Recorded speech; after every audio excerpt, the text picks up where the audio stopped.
Kilby Correctional Facility is Alabama's prison intake center and the home of the Alabama Department of Corrections Infirmary. There is one full-staff doctor. The Southern Poverty Law Center, a nonprofit legal advocacy organization, filed a lawsuit in June of 2014 against the Department of Corrections for ignoring the medical and mental health needs of its inmates by being severely understaffed. Judge Myron Thompson ruled that the Department of Corrections' insufficient staffing was a violation of the constitutional ban on cruel and unusual punishment, and in 2017 ordered that the staffing be increased by 75%.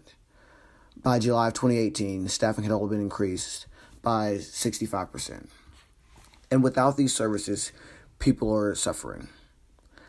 Alabama also has a devastatingly high suicide rate, and it's been higher than the national average since 1990. Those in incarceration who also suffer from mental illnesses are at increased risk of dying by suicide.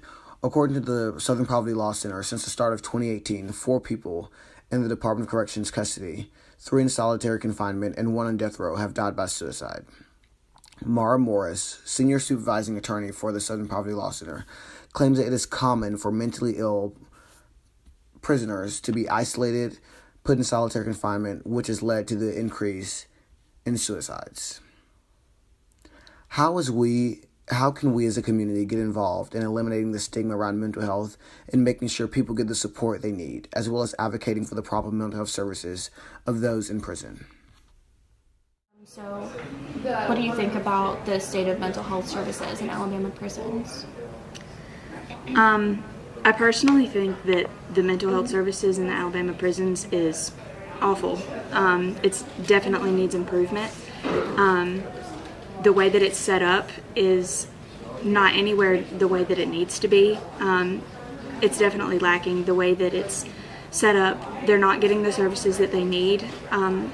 People outside of prisons have much more opportunities to get the help that they need. There are much more resources for them to get the help that they need. They have the therapists, they have medications that they can get, and then when you're in prison, you're not seen as equal in that way. And just because you're in prison, you shouldn't be seen as an unequal.